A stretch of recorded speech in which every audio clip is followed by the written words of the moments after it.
entrepreneur qui a perdu plus de 120 livres avec WW. Suivez-moi, jeudi 20h sur TV Rogers.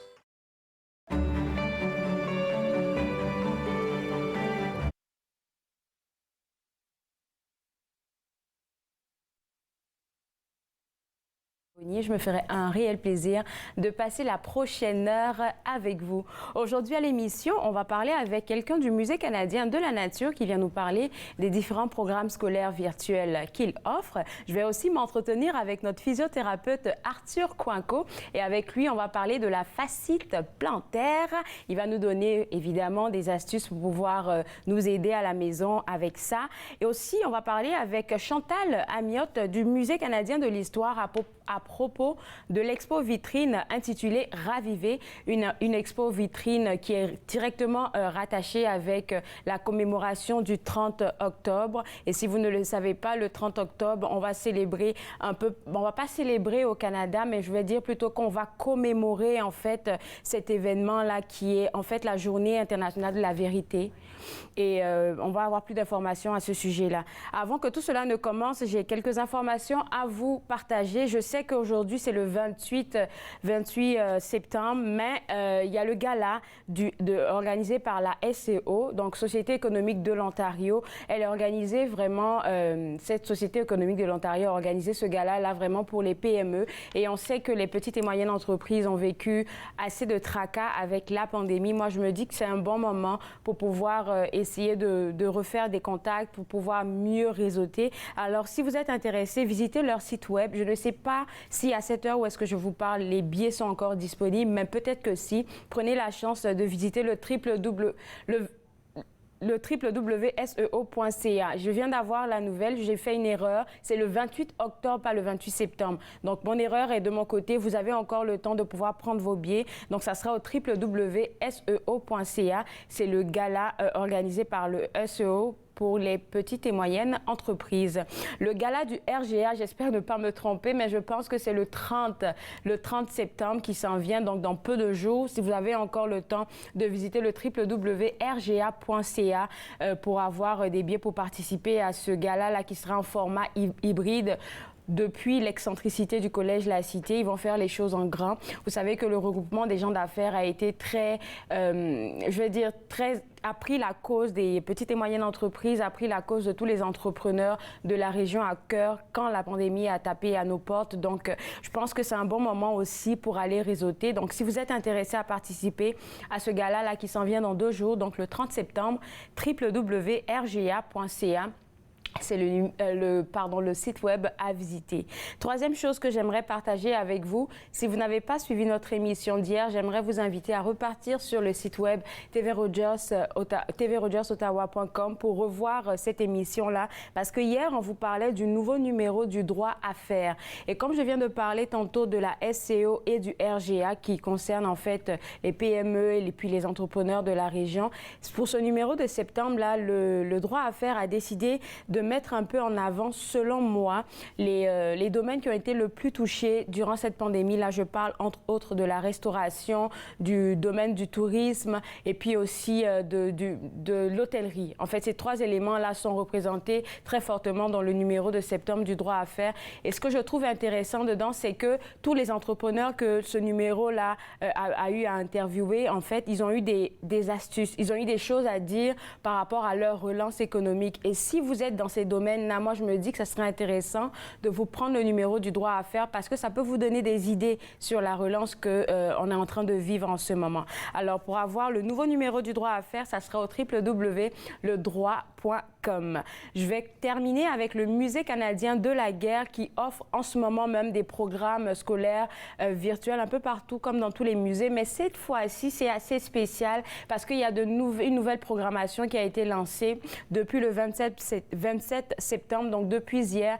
Et ce que je trouve intéressant aussi, c'est que grâce aux donations de leurs partenaires et de tous les amis du Musée canadien de la guerre, officiellement pour cette année 2021-2022, les programmes scolaires virtuels du Musée canadien de la guerre seront offerts gratuitement.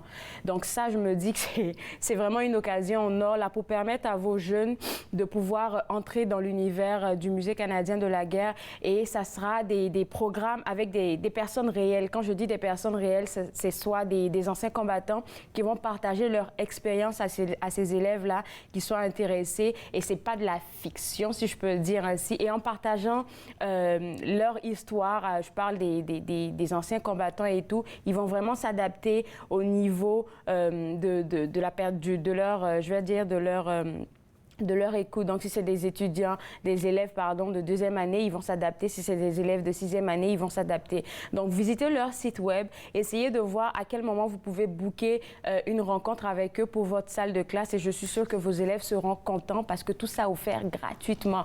www.musédelagaire.ca, c'est le site web à visiter. Après toutes mes informations, on revient à l'émission et je vais vous rappeler en fait qu'aujourd'hui, on va parler avec un représentant du Musée canadien de la nature qui nous parlera des différents programmes scolaires virtuels qui sont lancés de leur côté. On va aussi parler avec notre physiothérapeute Arthur Coinco, mais après la pause, on va parler avec Chantal Amiotte du Musée canadien de l'histoire. Vous regardez Entre nous, exclusivement sur les ondes de TV Rogers.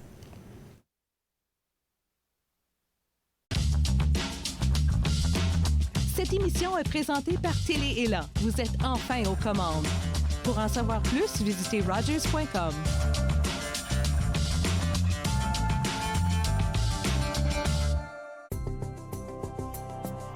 Il est question de partage et d'entraide,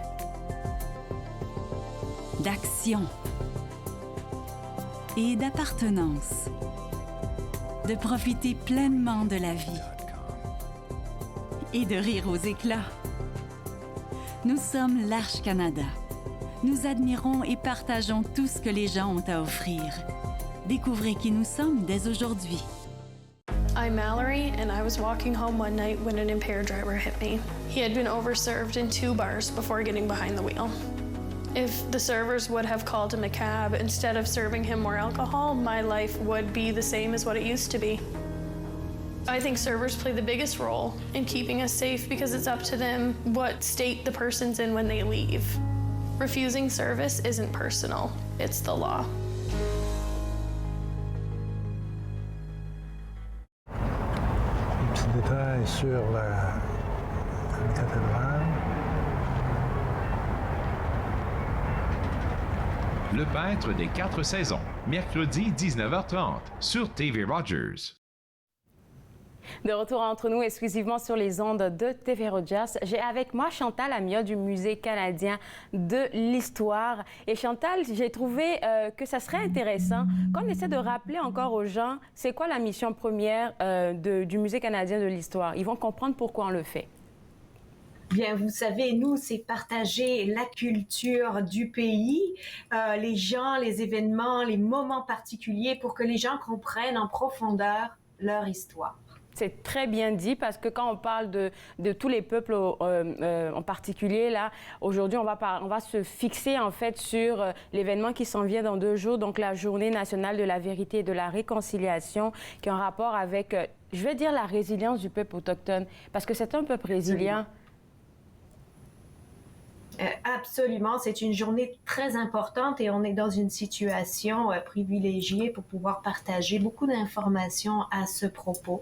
Alors notre musée a beaucoup d'artefacts, beaucoup de contenus autochtones. Nous travaillons avec les communautés autochtones, il y a des employés autochtones. Alors pour nous, c'est vraiment un événement qu'il faut marquer pour plusieurs raisons, que ce soit ce moment de réflexion approfondie qu'on est en train de vivre en tant que société, être capable nous-mêmes de partager beaucoup plus d'informations pour que les gens comprennent d'où viennent toutes ces choses. Alors pour nous, c'est très important. Il y a plusieurs choses qu'on fait pour marquer la journée particulièrement. Alors on est très heureux cette année de pouvoir présenter une petite exposition vitrine qui a été faite par les stagiaires autochtones que nous avons accueillis en 2019. Alors, cette exposition s'appelle « Raviver, tradition, modernité et transformation de culture autochtone ». Et ça a permis aux stagiaires de faire ce lien entre l'histoire, le passé et ce qui est totalement contemporain maintenant, avec des thèmes qui étaient importants pour eux. Alors, c'est 4 petits thèmes, alors que ça soit parler de la tradition du festin, de l'importance des chevaux, de l'importance du tissage ou la culture du riz sauvage. Chacun a choisi son thème et a montré les relations entre le passé et le présent.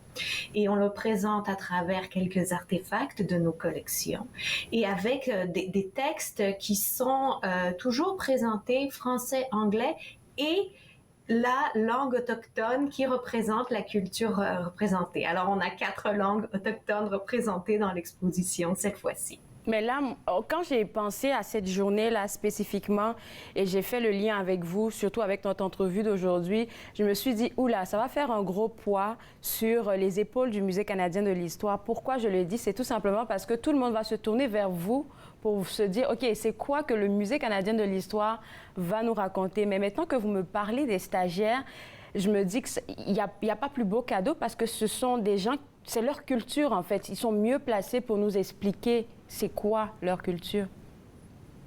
Absolument, c'est totalement l'objectif. D'ailleurs, le musée travaille vraiment de concert avec les communautés depuis des années. Alors, particulièrement si le public veut en apprendre plus sur les pensionnats, ce sujet qui est si difficile à accepter que ça fait partie de notre passé.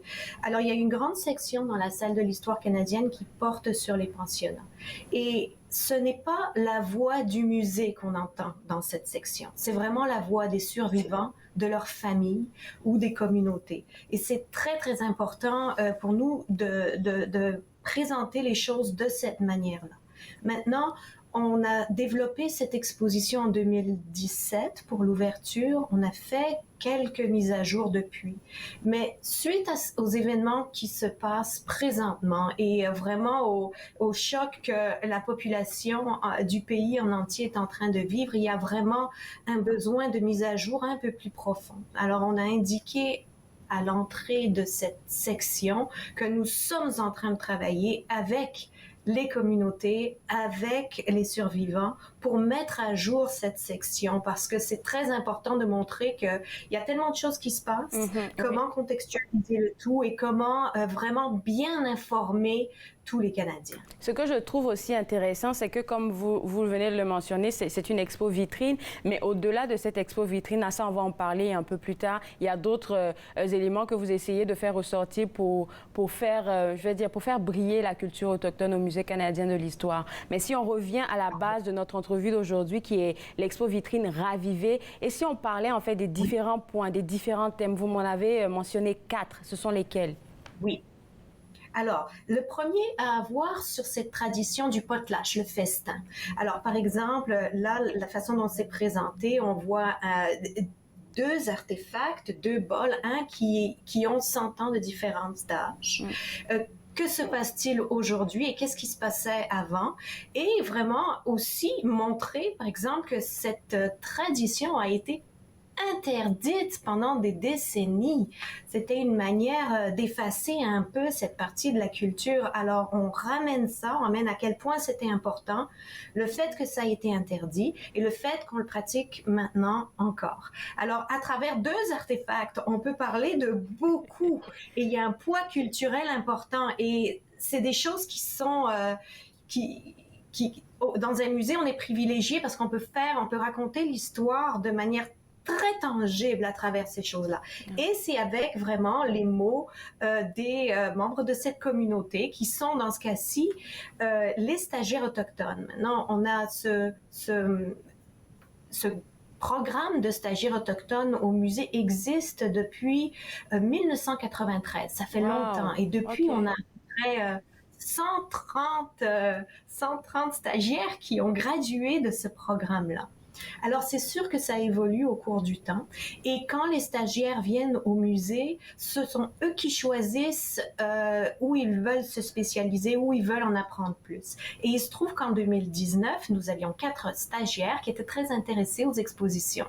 Et donc, ils avaient fait du travail relié aux collections, au développement d'une exposition. Mais malheureusement, à cause de la COVID, on n'a pas pu présenter leur travail. Ouais, ouais. Et là, on est revenu et on a su, parce on garde le contact, que c'était quelque chose qui leur tenait beaucoup à cœur. Alors, on a fait tout ce qui était en notre possible pour effectivement pousser jusqu'au bout et réouvrir. Et là, on est capable de le faire et on est particulièrement heureux d'être capable de le faire pour la journée du 30 septembre. Toutes les fois où j'ai été au Musée canadien de l'histoire, Chantal, il faut que je vous dise, j'ai été tellement émerveillée. Et ce que j'adore avec vous, c'est que quand on finit de vivre une expérience, comme on finit de voir une exposition et tout, c'est la partie où est-ce qu'on part regarder un film. Ça, là, j'adore, parce que le film a toujours un très beau rapport avec l'exposition. Et le film qui est en rapport avec l'expo vitrine ravivée s'appelle Innu Nikamu. Qu'est-ce que ça veut dire?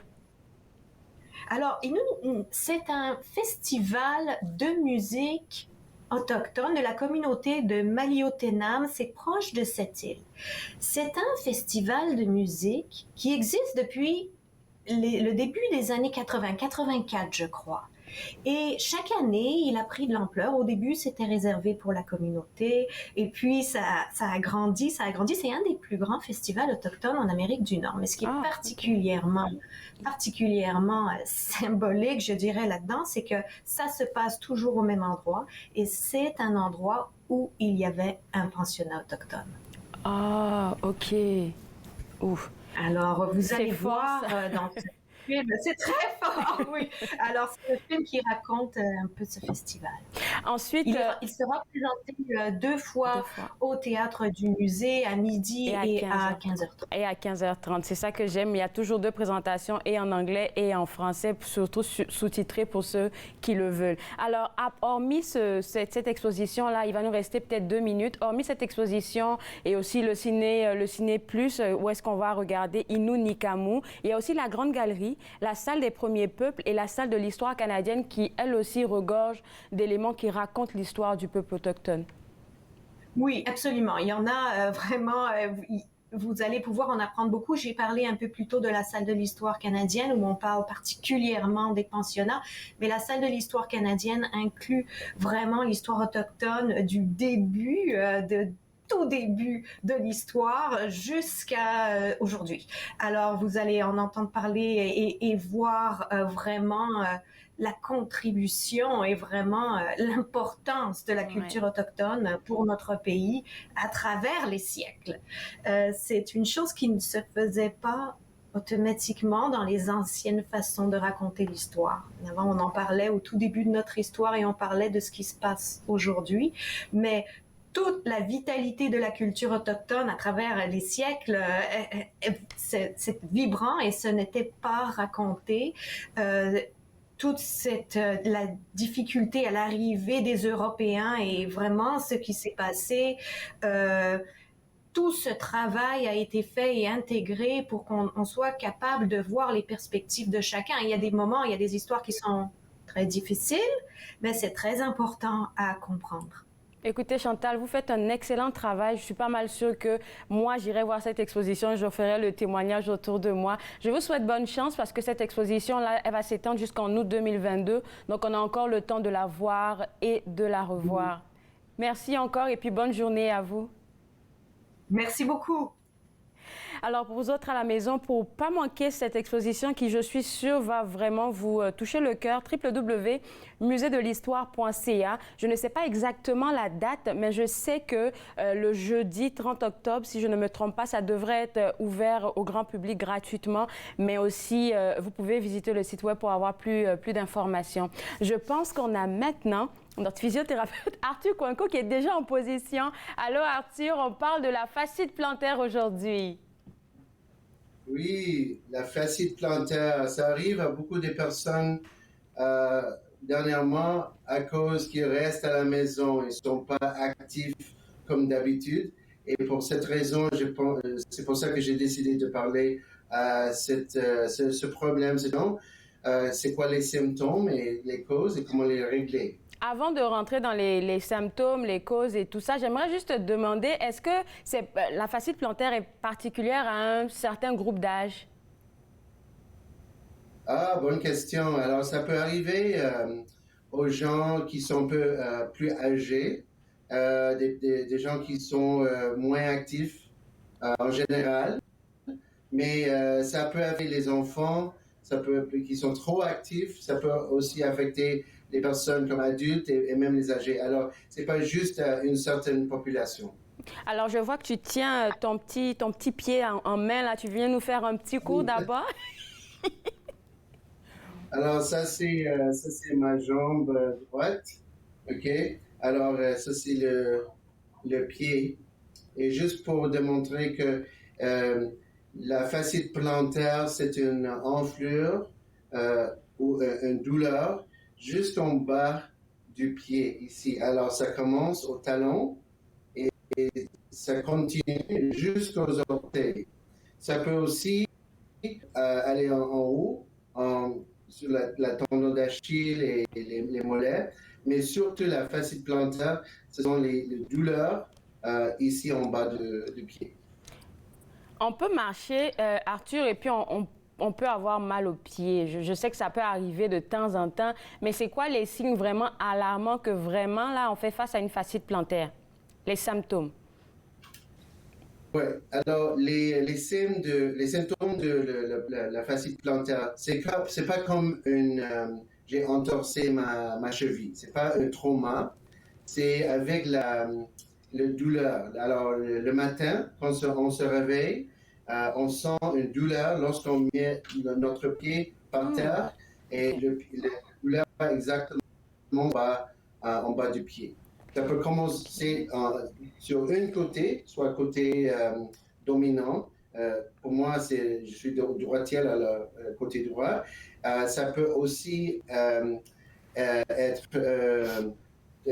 sensible au toucher. Alors, si je presse, si je masse les structures en bas, ça va sentir comme une tension.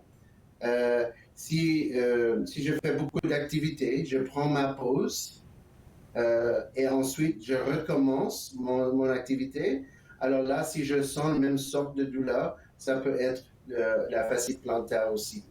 Alors, la fasciite plantaire, comme j'ai dit avant, c'est pas comme on voit comme de l'enflure, comme si on entorse notre cheville ou un trauma, mais c'est avec la répétition, c'est avec un manque d'activité.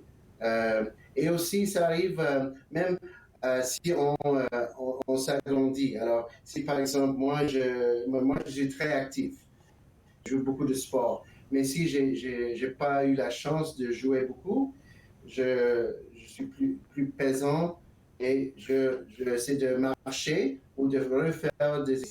Alors, je sens ces symptômes et ensuite, OK, si ça aide avec la glace, OK, ça c'est fasciite plantaire. Si ça n'aide pas avec la glace, peut-être c'est quelque chose d'autre. Wow! Parce que tu m'as fait peur tout à l'heure quand tu as dit qu'un des symptômes qu'on devrait regarder, c'est le matin au réveil, quand on pose le pied et puis on commence à avoir mal. Moi, c'est quelque chose qui m'est déjà arrivé, même pas longtemps. Mais la veille, ou bien 2 jours avant, j'avais fait du sport. Ben, sport. J'ai marché longtemps. Donc, ça fait que j'ai eu mal aux pieds pendant 2 jours. Mais ça, c'était pas une fasciite plantaire. Peut-être pas, mais aussi, c'est important de faire les étirements. Alors, lorsque tu commences à refaire des activités, la marche, refaire les exercices ou les sports, si les muscles restent tendus après de faire ce sport, alors ça peut développer comme une fasciite plantaire. Alors, c'est nécessaire de faire des étirements à tous les jours, pas juste de faire le sport, faire la marche sans faire de réchauffement et aussi des étirements après. OK, là, tu m'as bien eu parce que c'est vrai qu'après la marche, je ne fais jamais d'étirement. Même avant, là, je fais juste balancer mes bras et puis c'est tout. Tu as raison. OK, je vais revoir ça. Alors maintenant, pour les gens qui ont une fasciite plantaire, qu'est-ce qu'ils doivent faire en premier? Tu as mentionné le fait de mettre de la glace. Normalement, ça devrait soulager. Mais si ça ne soulage pas, quelle autre option qu'on a? Oui. OK, alors, tu as l'option de venir à la clinique de physiothérapie. Moi ou un autre physiothérapeute va faire une évaluation. La première chose qu'on va voir, c'est la posture. Est-ce que on te regarde les pieds? Est-ce que tu as les pieds plats? Est-ce que tes arches sont trop hauts? Est-ce que une côté, oui. Alors, si tu as un manque d'une arche d'une côté comparé à l'autre, On regarde même les souliers. On regarde où c'est plus d'usure sur ton soulier. Et après ça, on fait une évaluation active des mouvements. Est-ce que tu as un manque de mobilité aux orteils? Parce que les fascies plantaires, ça commence au talon et ça continue jusqu'aux orteils. Alors, si la flexibilité des orteils n'est pas assez à un côté à l'autre, et c'est ce côté où il y a des symptômes, là, ça peut être fascie plantaire. On regarde aussi la musculature en général. Est-ce que, si par exemple, tu as eu un accident ou un trauma au genou ou à la hanche dans ce même côté, et il n'y a pas assez de réadaptation, de renforcer les muscles, d'avoir l'équilibre des deux côtés, peut-être ça, on doit faire des traitements dans ces autres parties. Mais dans la clinique de physiothérapie, on utilise des machines, d'ultrasons, de stimulation musculaire. Le physiothérapeute va faire comme des massages, des traitements manuels, te montrer des exercices. Mais chez toi, commence avec la glace. Commence avec un petit massage au pied et aussi fais les étirements. Et si tu as besoin de juste des étirements, tu peux faire même un traitement virtuel. Arthur, quand tu parles d'étirement, est-ce que tu pourrais nous montrer un peu quelle sorte d'étirement on peut faire pour ceux qui ont une fasciite plantaire, s'il te plaît? Oui, c'est sûr, c'est sûr. Alors si j'ai ma fasciite plantaire, okay, c'est la partie en bas. Okay, ça, c'est mon pied. Okay? Alors, une sorte d'étirement que je peux faire, c'est juste étirer comme ça. Alors, ce que je fais, c'est je mets un pied en arrière, derrière moi. OK. Alors, c'est sur le plancher et je penche en avant comme ça et ça va étirer la partie en arrière. Ça, c'est une façon de faire un étirement. Une autre façon, c'est de chercher comme une bande élastique ou même une serviette. Et ce que tu peux faire, je vais essayer de montrer ça. Je vais mettre ça sur mon pied comme ça et je tire vers moi. Et est-ce qu'il faut être assis pour ça, pour cet exercice-là? Est-ce que je dois être assise pour ça? Oui, tu peux faire ça assis, exactement. Tu peux être assis, tu peux être, tu peux être debout. J'ai juste montré ça comme debout, mais assis. Tu peux faire. Alors moi, je suis assis. Je mets ma bande élastique et je tire. Combien de minutes on doit faire ça? Combien de minutes? 30 secondes. 30 secondes. 30 secondes. Oui, aussi, ce que je vais faire, c'est je prends mon pied, je fais le massage ici. OK. Et j'essaie de trouver où ça fait mal. Je peux même chercher une balle de tennis. Ça fait du bien. Et juste de rouler. Par exemple, si ça c'est mon pied, et juste de rouler l'arche comme ça. 30 secondes encore. Alors, il y a beaucoup de choses que tu peux faire à la maison. Si tu penses que tu as la fasciite plantaire, tu commences avec la glace. Tu fais les étirements que je t'ai montrés. Moi, je ne suis pas médecin, alors je ne dis pas de prendre comme Advil ou Tylenol, mais tu peux demander au pharmacien. Et surtout, viens me voir à la clinique de physiothérapie parce que si les symptômes de fasciite plantaire arrivent à cause d'un autre problème dans le passé, il faut corriger ce problème avant et après ça, on va faire les traitements et les exercices pour la fasciite plantaire spécifiquement. Parce que ce que tu as dit tout à l'heure avant de faire l'exercice, là, c'est que la fasciite plantaire, ça va commencer sous le bas du pied, mais ça peut remonter au talon, tout ça. Peut-être même dans les mollets. Exactement. Et c'est pour ça que je t'ai montré l'autre exercice contre le mur, d'étirer le mollet. Tu mets un pied derrière toi et tu penches vers le mur. Et là, tu vas sentir les étirements au mollet. J'ai pas envie d'effrayer les gens, Arthur, mais ça peut commencer tout doucement, avoir une fascite plantaire. On peut essayer de se soigner à la maison, mettre de la glace, comme tu as dit, faire des exercices. Mais à quel moment on doit vraiment commencer à s'inquiéter et puis à se dire, OK, il faut vraiment que j'aille consulter? Parce que je me dis que j'ai lu quelque part que ça peut devenir chronique, cette histoire-là. Exact, exact. Alors, si on essaie de faire le soin nous-mêmes et si ça se règle, c'est excellent. Mais si, même après 2-3 semaines, il n'y a pas de changement positif, là, il faut demander pour de l'aide pour physiothérapie parce qu'on ne veut pas que ça soit chronique et on ne veut pas avoir des compensations. Alors, les autres parties du corps qui vont adapter pour aider avec les symptômes. Alors, normalement, pour moi, je dis, si tu ne peux pas faire des activités, si tu ne peux pas bouger, si tu dois rester, si ça affecte ton esprit, si tu penses toujours à ça, alors il faut voir le médecin. On ne veut pas juste mettre un pansement, on ne veut pas juste aider avec les symptômes temporairement, on veut avoir une solution. Alors, si tu as le temps, viens voir le physio même après 1 semaine, 2 semaines. Je sais qu'on a parlé des causes, des symptômes et tout ça, mais qu'est-ce qu'on pourrait faire pour éviter la fascite plantaire? Là, c'est ça, c'était ma dernière question là. Et j'ai pu lire, quand je faisais moi-même mes propres recherches, qu'il faut éviter de marcher les pieds nus parce que ça peut causer une fascite plantaire. Mais à la maison, souvent, on marche les pieds nus, là, je sais pas. Ben, on peut penser à, si on veut marcher pieds nus, ben là, il faut avoir une bonne mobilité, une bonne stabilité, une bonne flexibilité des muscles. Alors ça, c'est important de garder la mobilité et la flexibilité des muscles. Mais si on veut marcher même à la maison et si ça cause de douleur avec les pieds nus, on peut mettre même les semelles, les orthèses qui sont spécifiques à aider avec ce problème.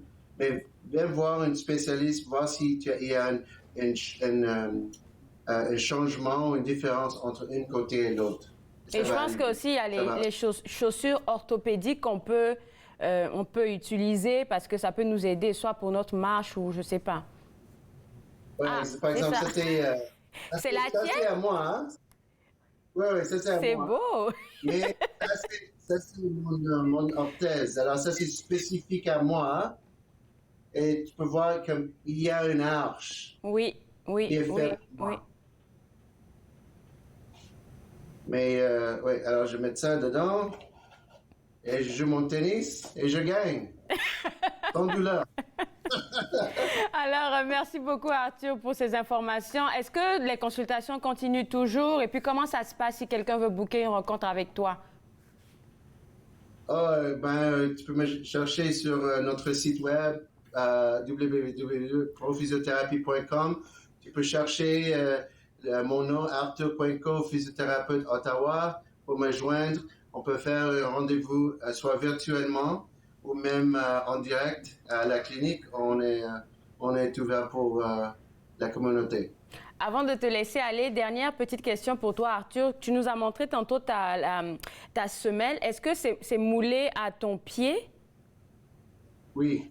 Oh. Alors, il faut faire une évaluation spécifique. Alors, ça, c'est juste pour moi. C'est pas pour toi, c'est pas pour quelqu'un d'autre, parce que c'est unique à mon pied. Et si quelqu'un essaie de l'utiliser, ça peut causer des problèmes pour eux. Alors, c'est fait spécifiquement pour le patient. Alors, il y a des spécialistes qui peuvent faire ça. Comme j'ai dit tantôt, il faut faire mouler le pied. Je ne pense pas qu'il faut attendre d'avoir une fascite plantaire pour aller faire quelque chose comme ça. On peut le faire tout de suite. Et même si tu viens à la clinique pour un autre problème, même si, par exemple, c'est l'épaule ou le bas du dos, quand on fait l'évaluation, on regarde tout. On regarde le pied, les genoux, la hanche, le dos, toutes les différentes parties qui peuvent influencer les symptômes que tu présentes avec. Et on essaie d'être très complet avec notre évaluation et on essaie de penser à prédire peut-être il y a des autres choses qui peuvent arriver si on ne fait pas ça, si on ne fait pas des étirements, si on ne fait pas des renforcements. Et avec l'expérience, moi j'ai 22 ans d'expérience, j'essaie de faire un traitement complet. Merci beaucoup, Arthur. On a appris beaucoup aujourd'hui avec toi. Et puis, je vais inviter les gens à visiter ton site web pour pouvoir peut-être entrer en contact avec toi. Bonne journée. Merci, merci beaucoup. Bye bye. Alors, pour vous autres à la maison, pour avoir un rapport direct avec notre physiothérapeute, ça sera au www.prophysiothérapie.com. Vous recherchez pour Arthur Coinco. Maintenant, on va parler des activités qui se passent au Musée canadien de la nature avec moi, Marcus Winchester, qui est déjà dans son labo. Marcus, avant de parler de notre thématique d'aujourd'hui, j'aimerais savoir comment vous, au Musée canadien de la nature, vous pensez commémorer la Journée nationale de la vérité et de la réconciliation? Merci pour cette question importante.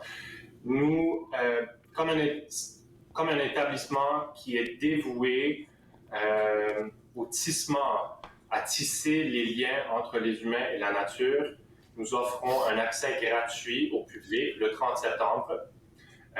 Cependant, comme auparavant, avec la COVID, nous obligeons le public à réserver leur billet à l'avance, un billet gratuit. Donc, le musée, c'est un endroit propice à la réflexion et à la reconnexion avec la nature et nous espérons accueillir un musée complet cette journée. Oui, effectivement, musée complet. Je le dis parce que j'ai été hier sur le site web du musée. Là, il faut vraiment réserver vos billets à l'avance parce que je pense que la moitié de la journée du 30 octobre jusqu'à midi, il n'y a plus de billets. Hier, je regardais, il restait juste 4 billets. Donc, pour ceux qui nous regardent, si vous êtes intéressés, visitez le site web en ce moment même pour aller visiter le musée canadien de la nature ce 30 octobre-là. On va revenir à notre thématique du jour parce que tu t'es préparé pour... On vient parler de vos programmes scolaires virtuels. On va parler de deux. Le premier, c'est Aventure en bord de mer. Oui, ben, commençons avec les faits saillants. C'est un tout nouveau programme qui va accompagner un nouvel espace dans le musée. Dans la galerie de l'eau, une galerie qui existe depuis au-delà de 10 ans, nous allons introduire un bassin, un aquarium pacifique. Et il y aura, en temps et lieu, des opportunités de manipuler. C'est un bassin tactile avec la présence d'un interprète. Avec la présence d'un interprète, donc, ça ne sera pas toi? Oui, de temps en temps, j'espère. C'est fascinant, c'est vraiment intéressant. Donc, ça représente les cuvettes de marée de la côte ouest, c'est-à-dire ces petits trous dans les rochers où les vagues peuvent monter, les animaux vivent, et quand la marée rétrécit, il reste toujours de l'eau et ça devient un petit écosystème. C'est comme un portail pour voir ce qu'il y a dans l'océan sans être obligé de porter une trombone ou quoi que ce soit. Petite question indiscrète, là. Comment vous vous organisez pour que ces présentations-là soient aussi interactives et puissantes et pour vous-même et pour les élèves qui vous suivent, parce que c'est virtuel? Et voilà, c'est la question clé. Nous sachons que avec la COVID et la distanciation sociale et le manque de partage des objets, que c'est un atout d'offrir des expériences qui sont tout de même vivantes, qui vont aller chercher tous les sens. Oui, non seulement des êtres vivants, parce que j'ai devant moi des roches et des minéraux qui, je vous assure, sont très morts, mais sont fascinants quand même, parce que nous pouvons quand même engager les élèves à utiliser leur sens d'observation, leur sens de spéculation, de réflexion. Qu'est-ce que vous voyez à l'écran? Comment est-ce que c'est lié à cette autre chose ici? Comment pensez-vous que ça a un effet sur ton milieu, ton environnement? Donc, c'est quand même possible, à l'aide d'un microscope numérique comme celui-ci, de montrer des images que les élèves n'auront jamais vues, excusez-moi, et de vraiment aller chercher un niveau de détail qui n'auront pas accès à l'école. Donc, c'est une qualité muséale dans leur classe avec une certaine expertise éducative et c'est interactif. Ce n'est pas une vidéo YouTube. On est bien capable d'aller chercher la participation de l'élève. C'est très bien de le mentionner parce qu'il y a certains programmes là, qui sont offerts. On se dit, OK, venez, vous allez avoir du fun. Et puis quand vous arrivez, c'est juste une vidéo préenregistrée. Il n'y a pas d'interaction. Ça devient plate là du coup. Et pour ce premier programme qui est intitulé Aventure en bord de mer avec des étoiles de mer que les élèves vont pas pouvoir toucher, mais ils vont pouvoir voir ça de plus près avec le microscope qu'on a vu tantôt. Je sais que c'est bon pour les élèves qui s'intéressent aux sciences. Et ça, je trouve ça super intéressant que vous puissiez trouver un beau lien dans leur intérêt pour les sciences. Claude Andrea, chaque enfant est scientifique. Nous sommes tous curieux, nous sommes tous passionnés par le monde qui nous entoure. Il n'y a personne, peu importe leur niveau supposé d'intérêt dans les sciences, qui ne trouveront pas quelque chose de fascinant avec ça. Oui, il y a des animaux, il y a des créatures, des cuvettes de marée vivants, et il y aura des expériences, des observations, des tests que nous pourrons faire à distance. Et comme ici, dans mon studio ici, où nous parlons de roches et des minéraux, nous avons des très beaux spécimens avec lesquels on peut susciter des nouvelles expériences. Alors ici, vous avez quoi? Dites-moi. C'est une belle roche. Je ne sais pas c'est quoi. Ça fait partie de la maison, souvent. Granit? Et voilà, c'est un bout de comptoir qui a été collé. Donc, vous connaissez déjà au sujet des roches et des minéraux, mais l'idée ici, c'est qu'une roche, ça peut nous montrer une histoire. C'est une page de l'histoire de notre planète. Donc, si on est capable de montrer les petits détails à l'intérieur de ce bout de comptoir, de ce granit, on peut aider les enfants à comprendre qu'une roche, ce n'est pas permanent. Ça montre tous les changements qui ont été vécus par notre planète. Et dans un sens, c'est une page de l'histoire de notre planète. Chaque roche a une histoire à raconter. Wow. Marcus, tu n'es pas seulement le chef du programme d'éducation au Musée canadien de la nature, tu es aussi quelqu'un qui se met en avant pour présenter ces vidéos-là, ces lives-là aux élèves. Et puis, je pense qu'on a un tout petit peu d'une de tes vidéos on va demander aux gens de regarder avec nous.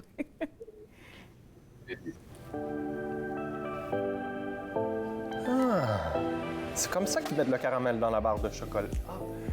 Bonjour, bienvenue au Musée canadien de la nature. Nous sommes ravis de vous introduire à notre nouvel atelier scolaire au sujet de roches et des minéraux pour les étudiants de la 3e année au secondaire 2. Cet atelier vous permettra de vivre une expérience scientifique authentique en apportant le musée dans votre classe pour voir des spécimens du musée, des vidéos percutantes et de l'équipement spécialisé. Dans cet atelier interactif, vous allez découvrir les types de roches, des magnifiques cristaux et vous allez pouvoir réagir en temps réel à ce que vous voyez à l'écran et poser des questions à notre éducateur. Les ateliers virtuels du Musée canadien de la nature sont une merveilleuse façon d'apporter le musée dans votre classe et nous avons vraiment hâte de vous voir. On voit que tu as beaucoup de plaisir à présenter le domaine des roches. Est-ce que c'est un domaine que tu connais particulièrement? Je ne sais pas. Je dois avouer, quand j'ai commencé à travailler ici, c'était loin d'être une de mes passions. Je pense que c'est le cas pour plusieurs personnes que les animaux, l'écologie, les plantes, la biologie, c'est peut-être un petit peu plus fascinant. Mais les roches, les minéraux, ça change à une échelle de temps qui n'est pas à l'échelle de la vie humaine. Donc, il faut comprendre que c'est un monde d'action, c'est un monde puissant avec les volcans, les tremblements de terre. C'est plein d'actions. Et comme j'avais tort, ce n'est pas plate, mais il faut quand même prendre le temps. Et c'est mon métier, en fait, de rendre ça accessible et de vous montrer pourquoi vous aussi, vous allez trouver les roches intéressantes. Les roches que vous présentez aux élèves, elles datent de combien d'années en arrière comme ça? Ben, c'est une bonne question. Nous avons des spécimens au musée qui font partie des roches les plus anciennes connues. Ici au Canada, au Nunavut, ou dans le nord du Québec et dans la Terre-Neuve, le Labrador, nous avons des parties de la croûte que nous croyons être presque une croûte, la première croûte terrestre, possiblement. Mais encore une fois, ce n'est pas mon domaine d'expertise. Ceci dit, quand nous parlons d'une roche sédimentaire, ou si nous pensons à une roche comme le grès, comme je vous l'avais montré ici à l'écran, ici, vous voyez les couches. Ces couches-là ont été déposées plus récemment. Donc, petit à petit, ici j'ai un petit dinosaure, il est mort, il va devenir fossilisé, et c'est avec des sédiments qui se déposent une couche après l'autre.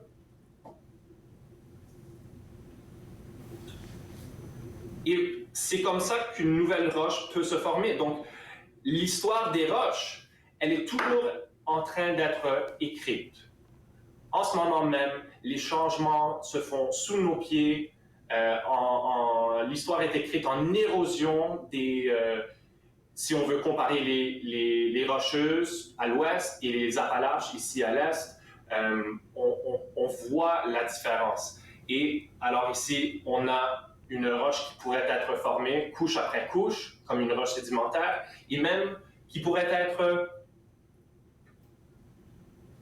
transformée encore une fois en roche métamorphique. Ce que nous voyons ici, c'est des courbes, des plissements. Alors, une roche sédimentaire, elle aussi, c'est peut très être beau. rechangée encore une fois. C'est vraiment très beau, qu'est-ce que j'ai vu tout à l'heure. Et puis, petite question innocente, là, est-ce que si on voit toutes sortes de roches, là, vous travaillez avec beaucoup de sortes de roches, est-ce qu'à chaque fois, vous avez de nouvelles roches que vous découvrez davantage? Ça, c'est une excellente question. Le musée est non seulement un bâtiment avec des vitrines, avec des beaux spécimens à l'intérieur, le musée est aussi une institution de recherche. Alors, nous avons un autre bâtiment du côté Aylmer où travaillons mes collègues, des chercheurs scientifiques. Et parmi tous les chercheurs qui y travaillent, nous avons un département de minéralogie. Ce sont des scientifiques qui sont à la recherche de nouveaux spécimens de minéraux. Les minéraux sont les parties composantes des roches. Donc, nous faisons de la recherche pour identifier des nouvelles espèces. Et nous sommes à la frontière. Oui, nous sommes à la frontière des nouvelles découvertes. Je suis choyée de te parler ce matin, Marcus, parce que je te promets, sur tout ce que je cherche là, les roches là, ça n'aurait pas été mon truc. Mais la petite entrevue qu'on est en train de faire là, t'as piqué vraiment mon intérêt, surtout pour la roche un peu orangée que tu as montrée tout à l'heure là, avec la petite fissure. Il y a quelque chose de particulier avec ça. Je sais pas. Est-ce que tu pourrais nous donner plus de détails? Ça m'intrigue un peu. Alors, si je ne me trompe pas, vous parlez de celle-ci. Je parle de celle-là. Oui, on la voyait au microscope tantôt. Là, c'était plus près. Ça avait quelque chose de beau. Alors, on est en train de voir des différenciations, des couches qui ont été posées année après année, ou décennies, ou millénaire après millénaire, possiblement, parce que les sédiments, les miettes des roches qui existent déjà, ces miettes seront transportées et déposées ailleurs, souvent à l'aide de l'eau et la gravité. Et qu'est-ce qui descend de la montagne?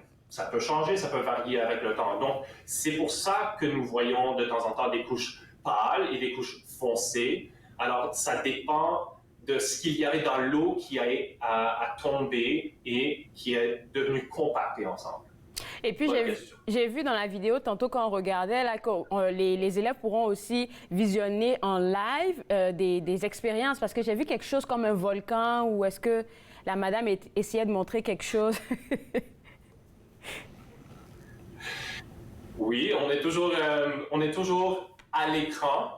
Alors, c'est un médium visuel et vous savez, nous sommes toujours en train d'aller chercher ce qui va être le plus attrayant, qui va offrir un petit spectacle pour garder l'attention, parce que, à vous, c'est tout de même, ce sont des roches. Alors, il faut aller prendre de chaque coin de leurs intérêts. Je suis sûre que les gens de votre équipe, là, ils arrivent facilement à transmettre leur passion, à transmettre leur message aux élèves, là, parce que même moi, là, j'ai été mordue par les roches aujourd'hui, là. Là, je fais mon témoignage. Alors, Marcus, je voulais juste savoir, pour ces deux programmes dont on vient de parler, que ce soit le programme avec les étoiles de mer et le programme maintenant avec les roches, comment ça va s'offrir? Combien de minutes que vous donnez aux élèves pour participer à cette expérience-là? Alors, un programme virtuel, ça dure environ 45-50 minutes, avec une partie qui est, je dirais, scénarisée. On a un certain script avec des certaines images ou des vidéos à vous placer dans le contexte, mais il y a la partie centrale de l'atelier où c'est plutôt des interactions, de la participation des élèves avec ce qu'ils voient à l'écran. Alors, au fil de 45-50 minutes, les élèves auront beaucoup d'opportunités à poser leurs questions et à recevoir des réponses en temps réel.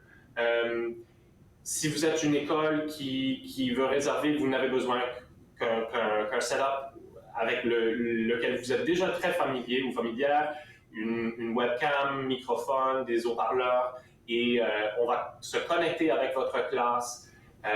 Et c'est parti. Alors, tous les détails, évidemment, sont à nature.ca. Nature.ca. Je sais qu'aujourd'hui, on avait décidé de parler juste de deux programmes, celui des étoiles de mer et puis celui des roches, mais je sais qu'aussi, il y a beaucoup de fossiles chez vous. Est-ce qu'il y a un programme scolaire virtuel prévu avec les fossiles aussi, ou pas du tout cette année?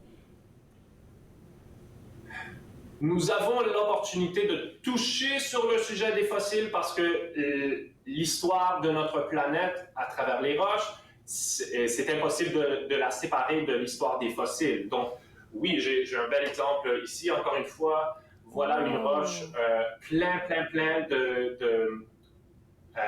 de fossiles de créatures marines qui datent d'il y a, je crois, 400 millions d'années. C'est beau, ça. Donc, dans l'atelier ici, nous allons parler de fossiles à un certain point, mais il y aura toute une gamme d'ateliers qui sont à venir dans le futur. Nous voulons commencer par les roches et les minéraux parce que souvent, c'est un sujet avec lequel les n'ont pas nécessairement beaucoup de fluidité, ne sont pas nécessairement à l'aise, et c'est une opportunité pour nous de leur offrir un peu d'aide.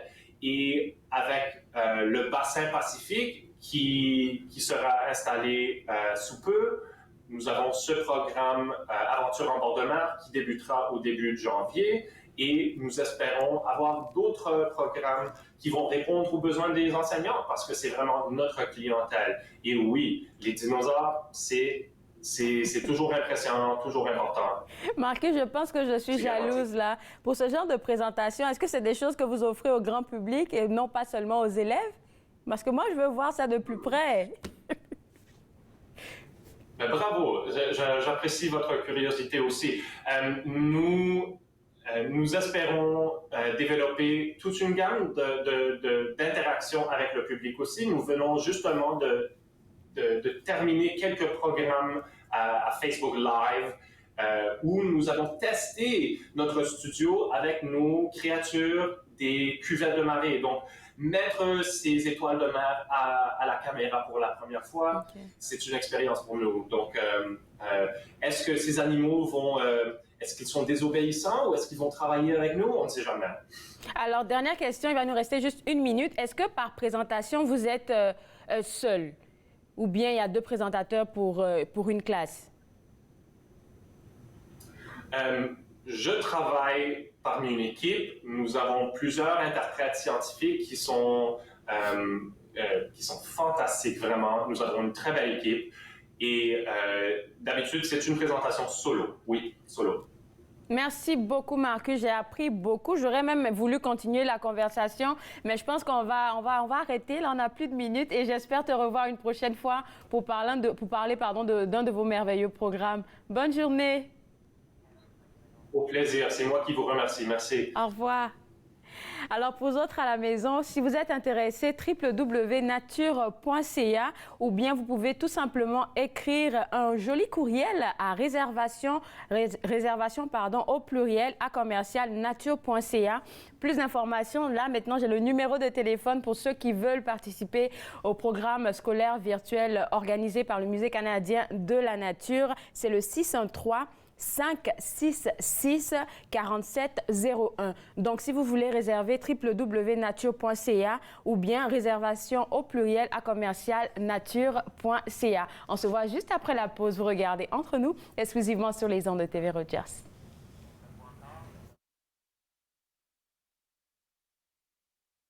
Ce ne sont pas les plateaux lourds ou le rythme rapide qui rendent la tâche difficile. Ce n'est pas le rythme effréné des demandes des clients. Ce n'est pas le patron qui vous demande de travailler un autre quart de travail à cause d'une collègue malade. Ce qui est difficile, c'est quand vous réalisez qu'un client a atteint sa limite d'alcool et que vous devez prendre la décision de refuser de le servir. Refuser de servir de l'alcool, ce n'est pas personnel, c'est la loi. Merci aux serveuses et aux serveurs de l'Ontario qui s'acquittent de leurs tâches difficiles. Nous savons que ce n'est pas facile, mais nous comptons sur vous pour assurer notre sécurité. Chaque année, des dizaines de Canadiens sont tués ou gravement blessés parce qu'ils prennent des risques près des voies ferrées. Parlez de la sécurité ferroviaire à vos proches. Visitez le finilesvoiestragiques.ca.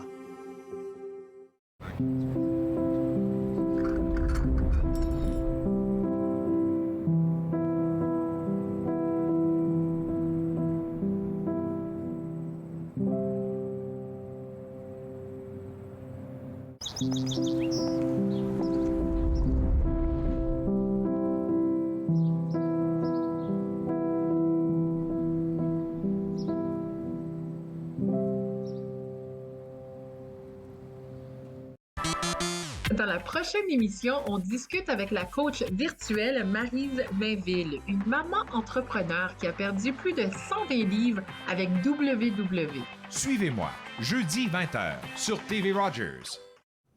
De retour entre nous exclusivement sur les ondes de TV Rogers, j'aimerais juste vous rappeler ce de quoi on a parlé aujourd'hui à l'émission. On a parlé de l'exposition, l'expo-vitrine intitulée Raviver, montrée au Musée canadien de l'Histoire, en fait disponible au Musée canadien de l'Histoire. C'est une expo-vitrine en fait qui entre en plein cœur de la première journée nationale de la vérité et de la réconciliation. Vous savez que le Musée canadien de l'Histoire se donne comme mission de nous partager l'histoire du Canada et de tous les peuples en particulier. Et je pense que cette exposition-là, elle a vraiment sa place. Si vous voulez aller la voir, ça sera vraiment de visiter le site web au www.museecanadiendelhistoire.ca. Moi, je me suis fait le plaisir de passer cette heure avec vous. On sera de retour demain, encore une fois, à partir de 11h avec de nouveaux invités. Et demain, je parle avec Tréva Cousineau de Dialogue Canada. Je vais aussi m'entretenir avec Annick Bouvrette qui va vous faire découvrir la nouvelle programmation de Tara Loose Danse. Je vais aussi m'entretenir avec Gisèle Nantais du Ciné-Club d'Ottawa. Vous savez qu'en ce moment, il y a plein de festivals ici dans la région de la capitale nationale. Elle va nous donner plus d'informations à ce sujet-là. Et pour terminer, on va parler avec Nathalie Coutou de la boutique autochtone Kewa. On se donne rendez-vous demain à partir de 11h. Bye bye!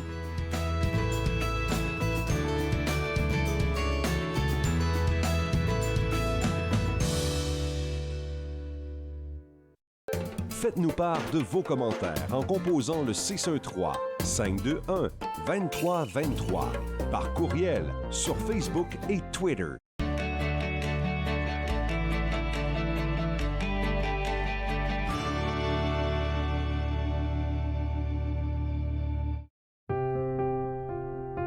Les commerces, les restaurants et les services locaux d'Ottawa font partie importante de notre tissu urbain.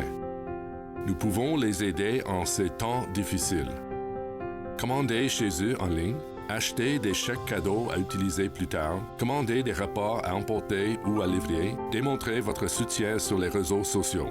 S'il vous plaît, faites-le aujourd'hui. En savoir plus, visitez ottawa.ca/acheter local.